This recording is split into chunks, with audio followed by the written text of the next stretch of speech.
Professor Ziblatt, thank you so much for joining us. Your most recent book, Tyranny of the Minority, states that political parties in democracies must follow three principles. What are they? To be a politician committed to democracy, to be loyal to democratic principles, means three simple things, actually. One, that you accept election losses, you accept the results of elections, win or lose.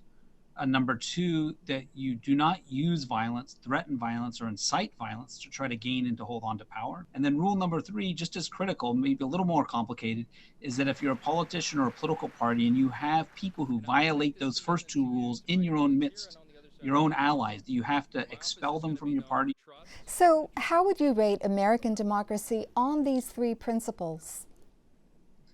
Well, throughout our history, there have been moments where politicians have threatened violence and acted recklessly. But what's really rare about the current moment is that for an election for the highest office in the land, for the presidency of the United States, we have a candidate Trump, who just on January 6th alone didn't accept the results of an election after all the various legal channels of challenging the election results had already been exhausted, and who, by account of the committees that have investigated this, incited violence on January 6th. So in that sense, we have one candidate for office who has violated those two basic principles. And then I think perhaps most, that's about a single individual. What perhaps most shocking is that since that event, although there was some condemnation of it by the Republican Party after January 6th, by and large, the Republican Party has really talked out of both sides of its mouth. As many leaders in the Republican Party have said, that the participants in January 6th need to be pardoned, and this kind of stuff, which in effect is excusing violence. And people have real difficulty saying that Joe Biden actually won the election fair and square. And so given all of that, I think there's signs that our democracy is in trouble. So, what reforms are needed to strengthen U.S. democracy? We live in a very old constitutional system. There's great things about our Constitution. But we have to remember our Constitution was written in the 18th century. And there's things such as the Electoral College, which every 4 years seems to bring us into crisis. So, we think actually eliminating the Electoral College would be a great thing. The use of the filibuster holds up legislation on a regular basis, blocking the will of majorities. Lifetime tenure for Supreme Court justices. These are all unique features of our Constitution that have led us to our current moment. And what happens if they're not implemented? Well, other democracies throughout history have amazingly implemented all of these reforms. We're the only democracy in the world today with an electoral college. Other democracies used to have electoral colleges for selecting the presidents. Argentina was the last country to get rid of this in 1994. Every other democracy in the world has term limits or retirement ages for their Supreme Court justices, and no other democracy has a filibuster-like rule that we do. How does democracy fare in the short term, and what role do regular citizens play in how this all unfolds?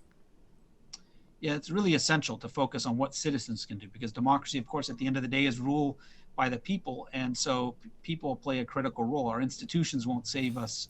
We have to save our democracy ourselves. I think in the short run, what's really clear is that people who are committed to democracy from across the political spectrum have to join forces to defend democracy and form broad coalitions supporting candidates and parties that are committed to democracy. So here in San Diego County, we've seen attempts to censor books in schools and libraries, threats against public officials, and just general rudeness at public government meetings.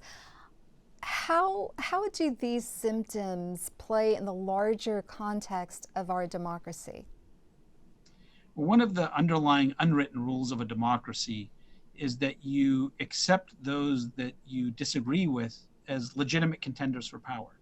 And so what that means is that even if you disagree with somebody and maybe even dislike somebody, at least in public and in the public square, you recognize that other people have a right to compete for office, and if they beat you, to govern.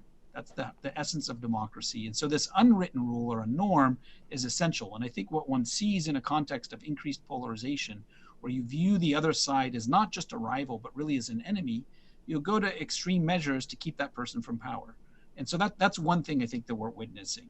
But the other thing that you mentioned about the banning of books, we have to remember that to be a democracy, as I said before, it's about competition, free and fair competition for office. It's about people being able to participate in politics, but it's also about basic civil liberties: freedom of press, freedom of association, and freedom of conscience, and freedom of the books that you want to read, the books that you want to read.